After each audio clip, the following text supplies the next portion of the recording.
상쾌한 아침 원기에서 출발합니다.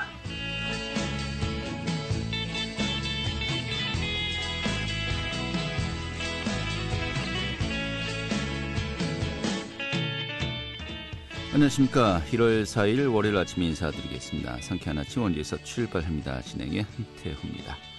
자, 오늘 아침도 영하 10도 안팎으로 강추위가 이어지고 있습니다. 여전히 예년 수준을 좀 밑돌고 있는데요. 자, 하지만 그래도 낮 동안엔 기온이 일시적으로 영상권으로 올라간다고 하네요. 원주가 영상 1도까지 올라가면서 예년 수준을 회복하겠다고 합니다. 또 하늘은 스쳐 흐려지면서 이 밤부터 전국 곳곳에 눈이나 비가 내리겠다고 합니다. 오늘 좀 날씨의 변화가 큽니다. 주의 기울이셔야 되겠고요. 자, 오늘 준비한 소식 살펴보도록 하죠. 이 원주시가 최근에 불가피하게 발생하고 있는 이 공직사회의 인사 문제, 또 세대 간의 의견차를 줄이기 위해서요. 공식적으로 소통기구가 마련된다고 합니다. 이 내용 살펴보도록 하겠고요. 또 원주시 우산동이 내년도 도시재생 공모사업 도전 준비에 나섰습니다. 이 소식과 함께 또 강원도 내의 주요 소식들 전해 듣는 시간도 함께하도록 하죠. 1월 4일 월요일 상쾌한 아침 원주에서 출발하겠습니다.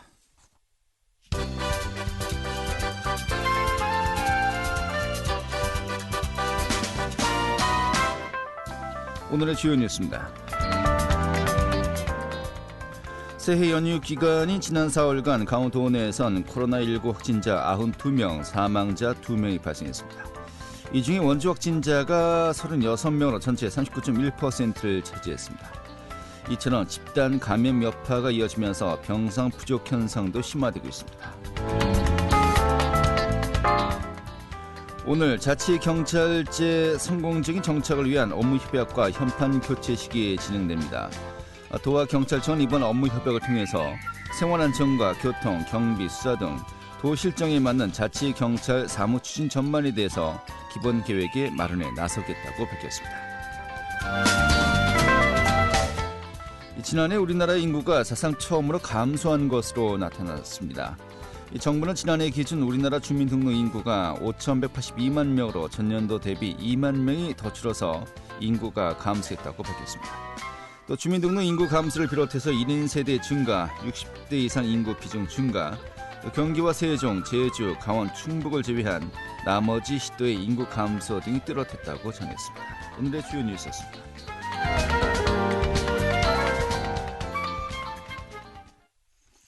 네, 인사가 만사라고 하죠. 공무원 조직에서는 인사가 어떻게 진행되는 것인가, 또 얼마나 이 갈등이 없는 것인가 하는 것이 정말 중요합니다만은. 자, 그런데 최근에 임용된 2030 세대와 또 공직사회 관행에 적응한 좀 일종 시니어 세대라고 할 수 있겠네요. 40대, 50대 간의 문화적 충돌이 좀 불가피하게 계속되고 있다고 합니다. 자, 이런 가운데 이런 세대 간 갈등을 해소하고 또 공직 풍토를 개혁하기 위해서 공식 소통기구가 마련된다고 하는데 오늘 이 내용 좀 소개해 드리도록 하겠습니다. 전국 공무원 노동조합 강원지역본부 원주시 지부의 문성호 사무국장 연결하겠습니다. 사무국장님. 안녕하세요. 문성호입니다. 네, 반갑습니다. 네. 자, 시청 공직사회 소통위원회 좀 출범을 현재 추진 중인 겁니까? 예, 지금 현재 추진 중이고요. 예, 올 1월 달 안에 이제 곧 스타트를 할 예정입니다. 그러니까 이번 달 안에 이제 설립이 되고 추진될 예정인 것인데 어느 정도 그 준비 작업은 다 마무리가 되고 있는 건가요? 예, 거의 다 이제 마무리는 됐고요. 이제 시작할 일정만 이제 스케줄만 잡으면 될 것입니다. 예, 공직사회 소통위원회. 이 위원회 취지가 어떤 겁니까? 예, 다들 아시다시피 최근 공직사회는 급격한 조직 구성원의 변화가 나타나고 있는데요. 즉 베이비 부모 세대 1955년부터 1963년생의 대량 퇴직과 맞물려서 밀레니엄 세대 1980년부터 2000년 초생까지의 대거 채용으로 구성원 교체가 급격히 이루어졌습니다. 이로 인한 세대 간 갈등은 현재 공직사회가 당면한 현실이며 해결해야 될 최우선 과제라고 생각했고, 이를 해결하기 위한 최적의 솔루션이 바로 세대 간의 진솔한 이해와 소통이라고 생각했습니다. 네. 그래서 노동조합 측에서 먼저 또 이 위원회 구성을 요구했다면서요? 예, 맞습니다. 네. 저희가 이런 문제점이 있다는 거 확인하고 이제 저희가 먼저 한번 주도적으로 시 집행부에다가 제안을 한 상황입니다. 네. 자, 그중에서 연령별 격차로 인한 그 의견 소통이 가장 중요한 문제다라고 이제 했다는 것인데, 네네. 그동안에 뭐 좀 어려움이 어떤 것들이 구체적으로 있었습니까? 아시다시피 공직사회 변화의 속도보다 더 빨리 더 많이 채용된 밀레니엄 세대의 공직생활 합류에 발맞춰 그들이 신속히 공직사회에 적응할 수 있게 도와줄 수 있는 제도적 장치는 사실상 거의 전무한 상태가 지금 현실인데요. 사실상 모두가 문제점에 대해서는 잘 알고 있었으나 어찌하지 못하고 지금까지 이어온 상황이었습니다. 네. 자, 뭐 베이비붐 세대라고 하죠. 60년대 또 70년대 초에 이제出生했던 분들 이제는 조금씩 순서대로 또 퇴직을 하고 있고요. 네네. 또 신규 직원들도 그 이전에 대거 또 채용이 되었습니다. 그러면서 이런 또 소통의 필요성이 더욱 대두되었다고 하는데 좀 구체적으로 이게 어떻게 좀 이해하면 될까요? 예, 원주시를 보시면요. 2013년부터 작년 2020년까지 최근 8년 동안 전체 정원의 50%인 약 884명이 신규로 대거 조직에 채워졌고요. 네. 아마도 강원도 내 타시군 대비 원주가 조직 구성원의 세대 변화가 가장 많았을 거라고 생각합니다. 구성원의 변화에 비례하여 조직 내 세대 간의 갈등의 골이 점점 깊어지는 상황이라 세대 간의 갈등 해소를 위해 소통위원회의 필요성이 대두되었습니다. 네. 야, 지난 7년 동안에 원주시 전체 공무원의 절반 정도가 충원이 되었다는 네네. 것인데, 알겠습니다. 그러면 이제 소통위원회, 뭐 주로 구체적으로 어떤 일들을 한다는 겁니까? 예, 우선 세대 간 갈등으로 빚어지고 있는 조직 내부의 문제를 해결하기 위해서 직원들의 다양한 의견을 수렴하고 이를 통한 소통 과제 선정 및 소통위원들 간의 격이 없는 토론을 통하여 시정 발전 및 조직 활성화 방안을 도출하고 이를 선장해서 신속히 적용해볼 예정입니다. 네. 이게 근데 자칫하면 좀 옥상옥이 될 수도 있거든요. 사실 위원회가 없어서가 아니라 그만큼 이제 서로 간에 좀 소통을 어떻게 할 것인가 의지가 중요하겠고요. 사실 또 이게 이제 인사로 또 모든 것이 다 결론 나는 거 아니겠습니까? 그럴 수 있습니다. 네. 그 인사에도 어느 정도 의견을 낼 예정인 건가요? 사실 처음 시작할 땐 결국은 그런 문제들 결국 인사 쪽으로 있을 수는 있지만 일단 저희는 그거보다 더 큰 대승적인 관점으로 인사 쪽에 대해서는 최대한 배제를 하고 나머지 조직 내부에서의 그런 문제들을 좀 더 집중해서 하는 걸로 합의를 봤습니다. 네, 알겠습니다. 이런 그 의원회 구성 추진되기까지 뭐 과정은 어떤 것들이 있었습니까? 예, 보통 공직사회를 일반인들의 폄하해서 부르는 표현이 있는데요. 다들 아시겠지만 철밥통이라는 단어입니다. 안정적이고 해고의 염려가 없는 직장을 비유적으로 이루는 말인데요. 문제점은 다들 알고 있으나 그냥 쉬쉬하고 넘어가는 철밥통 문화를 깨고자 저희 원주시 노동조합 사무국장으로서 제가 직접 작년 12월 초에 원창무 시장님께 제안을 드렸고요. 현재 원주시가 처한 위기상황을 설명드리고 지금이 조직을 역동적으로 바꿀 수 있는 골든타임이라고 소통위원회의 필요성을 말씀드렸습니다. 이에 대해 시장님은 긍정적인 반응을 보이시며 구체적인 안을 가지고 와보라고 주문하셨고 제가 말씀드린 지 3일 만에 소통위원회 추진 관련 제안서를 작성해서 시장님께 직접 보고 드렸습니다. 소통위원회의 성공적인 안착을 위해서 소통위원장을 시장님이 맡아야 된다고 제안하였고요. 이를 시장님이 흔쾌히 받아주셔서 그 이후 지금까지 소통위원회 추진은 일사천리로 진행되고 있습니다. 관료제의 최상위층에서 혁신에 대한 의지가 있고 없고가 공직사회의 변화의 성패를 가를 수 있는 중요한 요소인데요. 감사하게도 시장님이 그 의지를 강력하게 보여주셨습니다. 네. 자, 그런데 그 원창무 시장의 3기 임기는 사실상 올해가 마지막이지 않습니까? 네네네. 내년에 또 이제 지방선거가 치러지고요. 또 이제 그 3선으로 이제 더 이상 또 시장직에 또 출마할 수도 없기 때문에 사실상 이제 1년인데 기간이 결코 이제 많지가 않아요. 그만큼 좀 성과를 거두기 위해서는요. 좀 시간적 제약도 있을 것 같은데요. 시간적 제약은 있지만 일단 그 시장님과 시집행부 노동조합의 이 삼각축이 정확하게 이 문제에 대한 인식을 했고요. 이거에 대한 특히 시장님의 그런 개혁적인 의지가 강하기 때문에 이 부분에 대해서는 반드시 연말까지 진행을 해서 가시적인 성과를 낼 수 있다고 자부합니다. 네. 자, 그럼 소통위원회는 좀 어떻게 구성이 되는 겁니까? 저희가 먼저 제안을 했기 때문에요. 노동조합과 시집행부가 각각 6명씩 총 12명을 20대, 30대, 40대, 50대 세대별로 각 3명씩 추천해서 세대별로 균형을 맞추었고요. 또한 다양한 내부 의견을 위하여 직렬도 고려하였습니다. 개혁적인 마인드이며 문제 해결 능력이 탁월한 인원으로 이미 작년 12월 말 소통위원 선정 12명에 대한 마무리를 지었습니다. 네. 이게 그 세대별로 2명씩이라고 하는데 경우의 수가 굉장히 많아요. 좀 남녀 또 성비도 맞춰야 될 것 같기도 하고요. 또 직군별 또 직종도 이제 다양하게 있지 않습니까?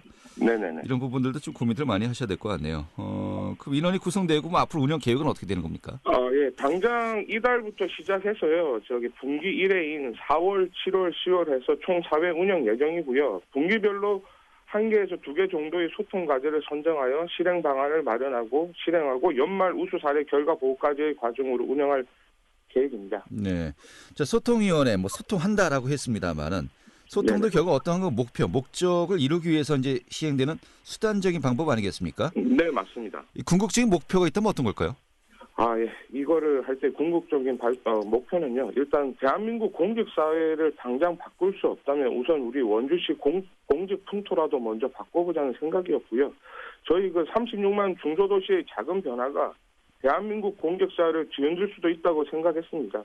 상호 간의 소통과 배려로 세대 간의 갈등을 해소하고 이를 통해 전국에서 원주시를 가장 일하고 싶은 지자체로 만드는 것이 소통의 궁극적인 목표입니다. 그리고 마지막으로 오늘도 원주시 공무원이 되기를 꿈꾸며 매일매일 책과 실험하고 있는 예비 원주시 후배 공무원님들의 합격을 기원하며 원주시 공무원이라 행복해요 하는 후배 공무원님들의 모습을 꿈꾸며 이만 마무리 짓도록 하겠습니다. 네.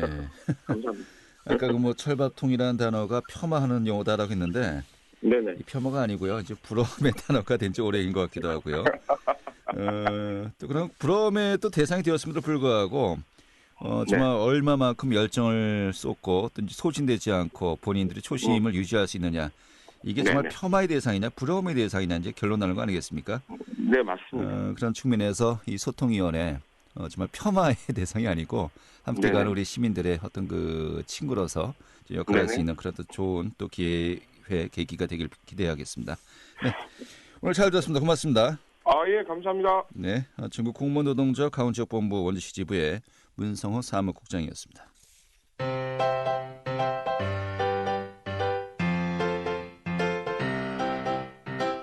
KBS 원주방송국이 유튜브 다시 듣기 서비스를 실시합니다.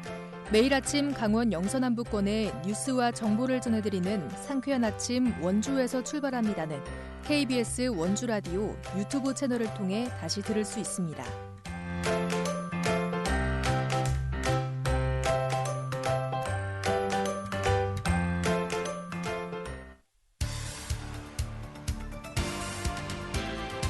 알찬 정보, 생생한 현장의 소식을 전해드립니다. 리포터 현장. 네, 원주시의 구도시 뭐 여러 지역이 있습니다. 그중에서 뭐 중앙동이라든지 봉산동이라든지 학성동도 그렇고요. 좀 도시재생 사업을 계속해 나가고 있는데 좀 대표적인 또 원도심 중에 하나죠. 우산동 같은 경우 지난 2019년부터 도시재생 공모 사업에 신청을 했습니다만은 아직까지 우산동은 좀 선정되지 못했어요. 좀 이렇게 다른 그 지역과 또 좀 발을 맞추기 위해서라도요. 이 공모 사업에 그래서 재도전할 계획이라고 하는데 원주시 우산동 도시재생 현장 지원센터에서는요. 또 우산동의 옛 모습들을 기록해 놓은 사진전도 진행되고 있다고 하는데 우산동과 관련된 좀 여러 가지 이야기 오늘 또 점검해 보도록 하죠. 김민지 리포터 자리했습니다. 어서 오시죠. 네, 안녕하세요. 자, 도시재생 뉴딜 공모 사업 역시 올해도 쭉 공모가 계속되는데 우산동이 또 재도전할 예정이라고요? 네, 원주시 우산동 도시재생 현장 지원센터는 상권 활성화를 주제로 지난 2019년부터 도시재생 뉴딜 공모 사업에 도전해 왔습니다. 원주시 우산동 도시재생 현장 지원센터는 도시재생 공모 사업을 위해 그동안 전문가와 주민들의 의견을 수렴해 사업을 준비해 왔는데요. 상지대학교 학생들과 교수, 주민들이 함께 모여 우산동 도시재생을 위한 방향에 대해 회의해 왔습니다. 우산동 도시재생 현장 지원센터는 올해 도시재생 공모 사업에 또다시 도전할 예정이라고 하는데요. 도시재생 사업 준비 과정에서의 우산동 도시재생 현장 지원센터의 역할에 대해 고중현 코디네이터에게 듣겠습니다. 저희 우산동 도시재생 현장지원센터는요, 원주시에서 이제 보조금을 받고 상지대학교 산업협력단이 같이 이제 저희가 민간 위탁 운영을 하고 있고요. 2019년부터 20년도까지 총 2차례에 걸쳐서 이제 누드 사업에 이제 공모를 신청을 했는데 아쉽게도 지금 공모가 되지 않아서 다시 재신청을 하려고 하고 있고요. 우선동 도시재생 현장지원센터가 하는 역할은 뉴딜 사업을 계획을 하고 도시재생 관련되어 있는 사업을 이제 주민들하고 같이 진행하고자 하는 단체입니다. 네. 자, 이런 가운데 또 도시재생 현장지원센터에서는요, 또 우산동의 옛 모습들을 담은 사진전도 진행되고 있군요. 네, 원주시 우산동의 옛 모습을 한자리에서 만나볼 수 있는 사진전도 오는 8일까지 진행되는데요. 우산동 도시재생 현장 지원센터 1층에서는 오늘의 그릇에 과거를 담아 미래로라는 이름의 사진전이 마련돼 있습니다. 이곳에서는 1950년대 이후 우산공업단지와 단계천, 상지대학교 등 우산동의 과거 모습과 1990년대에 번화했던 모습까지 볼 수 있는데요. 오랜 세월 원주시 우산동에 거주해온 지역 어르신들의 생생한 이야기와 사진 자료가 전시돼 있습니다.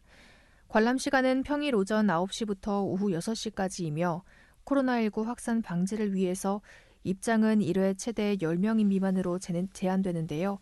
자세한 이야기 원주시 우산동 도시재생 현장 지원센터 고종현 코디네이터에게 듣겠습니다. 사진전 안에는 각 연도마다 이제 우리나라에 있었던 역사들이라든가 사건들 같은 것도 저희가 이제 같이 소개를 하는 자리도 마련해 놨거든요. 50년대부터 2000년대까지 이제 사진들이 다 모여져 있고요. 진강고등학교를 개교하는 이제 등교하는 사진이라든가 아니면은 옛날 있었던 원주천 그리고 지금 우산철교에 있었던 모습들 같은 것도 많이 있고요. 그리고 옛날에 우산동 자체가 이제 다 논밭이라서 그런 모습들도 다 같이 볼 수 있는 사진들도 있고요. 현수막을 보시고 뭐 하는 곳이지라고 한번 들리시면서 이제 사진전이라는 콘텐츠를 보시고 되게 많이 추억에 잠기시기도 하시고 좋은 시간이었다고들 하시더라고요. 네.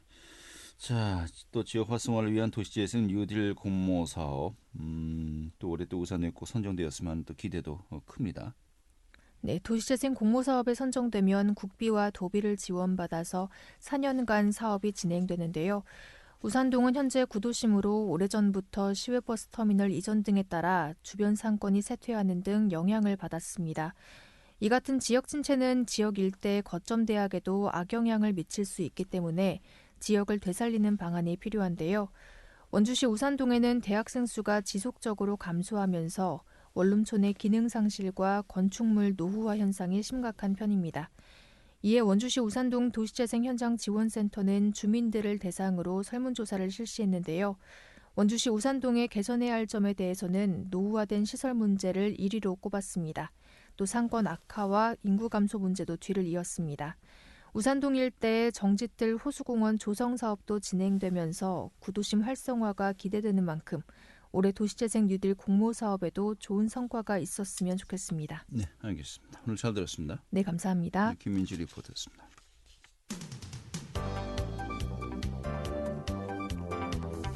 생생한 현장, 유익한 생활 정보를 전해드리겠습니다. KBS 원주라디오 상쾌한 아침 원주에서 출발합니다를 함께하고 있습니다. 네, 지금 시각이 8시 48분이고요. KBS 원주방송국의 상쾌한 아침 원주에서 출발합니다. 함께하고 계십니다. 자, 지역 소식 살펴보도록 하죠. 중앙일보의 박진호 기자 연결하겠습니다. 여보세요? 네, 안녕하세요. 네, 반갑습니다. 네.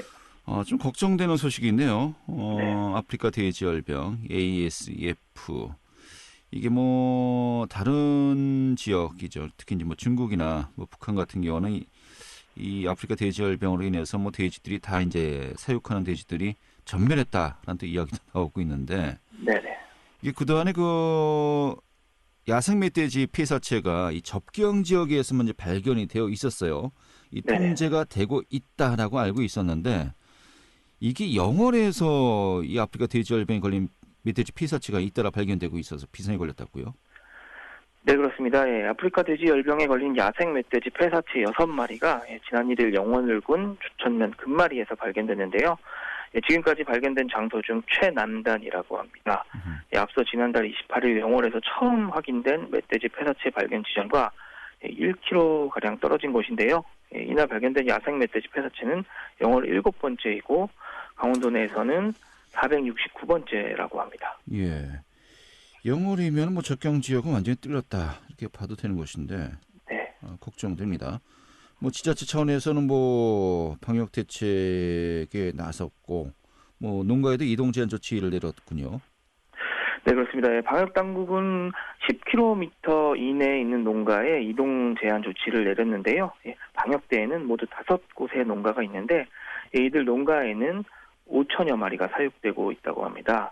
방역 당국은 또 영월군과 인접한 원주, 횡성, 평창 지역 양돈 농가의 차단 방역과 소독을 강화하고 있는데요. 강원도 관계자는 춘천에서 90여 킬로미터, 인제에서 80여 킬로미터 남쪽인 영월 지역 야생 멧돼지에서 바이러스가 확인돼 매우 엄중한 상황이라며 모든 행정력을 동원해 최고 수준의 방역 조치를 강구하겠다고 말을 했습니다. 예, 이 걱정이 큽니다. 알겠습니다. 좀 지켜봐야 되겠고요. 자, 그리고 작년 통계 사상 처음으로 인구가 정말 승감소했다라는 그 조사 결과 나왔습니다만은 특히 강원도 같은 경우는 뭐 지역에 따라서 인구 감소 문제 뭐 어제 오늘의 일도 아니고요. 이런 그 저출산에 따른 인구 절벽 현상, 뭐 강원도는 학교 졸업식에도 서서히 또 나타나고 있죠. 네, 그렇습니다. 저출산에 따른 인구 절벽 현상이 강원도 곳곳에서 나타나고 있는데요. 강원도 교육청에 따르면 2020학년도에 졸업생이 없어서 졸업식을 열지 못하는 강원도 내 초등학교, 분교 포함입니다. 10곳으로 집계됐습니다. 이는 지난 학년도 한 곳과 비교할 때 대폭 늘어난 수치인데요. 졸업생 1명이 나홀로 졸업식을 치르는 초등학교도 18곳에 달한다고 합니다. 졸업생이 2명인 초교는 20곳이고요.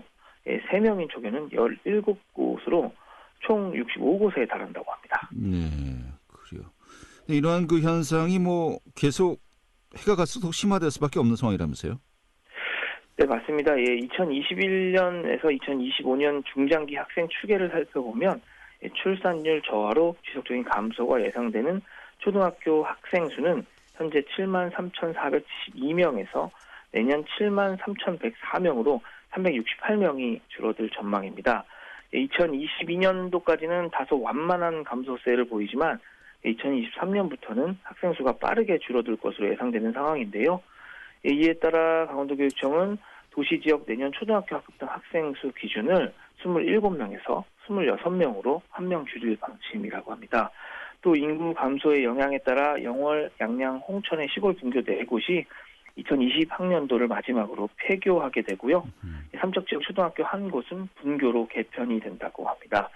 강원도교육청 관계자는 출생아 감소 추세에 따라 학생 수가 지속해서 줄어드는 것은 거스를 수 없는 상황이라며 이에 학생 만족도를 높이고 질 높은 수업 환경을 만들도록 힘쓰겠다고 말을 했습니다. 네, 이 학교가 없는 곳에서는 아이를 키울 수가 없죠. 네. 또 그러면서 점점 또 이제 그 지역에서 아이들의 수가 줄고 또 학교는 더 폐쇄될 수밖에 없는 것이고요. 자, 이런 악순환을 막을 수가 없는 것인지 좀 안타깝군요. 다음 소식도 살펴보죠. 자, 이제 오늘이 기존 원지역의 마지막 날이군요. 네. 자, 내일부터 새로운 원지역 또 서원지역이 개통이 되는군요. 네, 그렇습니다. 원주시는 2003년부터 17년에 걸쳐 서원주에서 제천간 44.1km를 복선하는 사업을 완료했다고 밝혔는데요. 원주 제천간 복선 전철 사업이 마무리되면서 새로운 원주역과 서원주역이 내일이죠. 5일 개통한다고 합니다. 원주 제천간 복선 전철 개통으로 학성동 기존 원주역이 폐쇄되고 무실동에 새로 지어진 역이 원주역으로 운영되는데요. 이에 따라 기존 만종역과 원주역, 서원주역까지 열차 이용 선택의 폭이 넓어져 시민 편의가 대폭 개선될 것으로 기대된다고 합니다. 이 구간에서 최고 속도 시속 260km의 신형 KTX 열차가 투입되고요. 원주역과 서원주역에서 청량리까지 각 46분과 42분이 소요된다고 합니다. 네, 정말 변화가 크군요. 올해 또 이제 원주 지역에 여러 가지 많은 그 교통 인프라 확충도 예정돼 있습니다만, KTX 열차 당시 하루에 몇 차례 정도 운행이 되는 거죠? 네, 원주역은 주중 14차례, 서원주역은 10차례 KTX 열차가 운영되고요. 일반 열차도 이용할 수 있다고 합니다. 또 예매는 코레일 승차권 간편 예매 홈페이지 레츠 코레일에서 하면 되고요. 요금은 일반실 기준 원주역과 서원주역에서 청량리까지 각 11,000원과 11,100원과 9,000원입니다. 원주시 관계자는 원주 제천 간 복선전철 개통으로 수도권과 중부 내륙권 접근성이 개선돼 원주에서 수도권이 1시간 이내 진입이 가능하게 됐다며 인구 유입을 통한 기업하기 좋은 도시가 될 것으로 기대한다고 말을 했습니다. 네, 알겠습니다. 자, 오늘 잘 되었습니다. 고맙습니다. 네, 감사합니다. 중앙일보의 박진호 기자였습니다.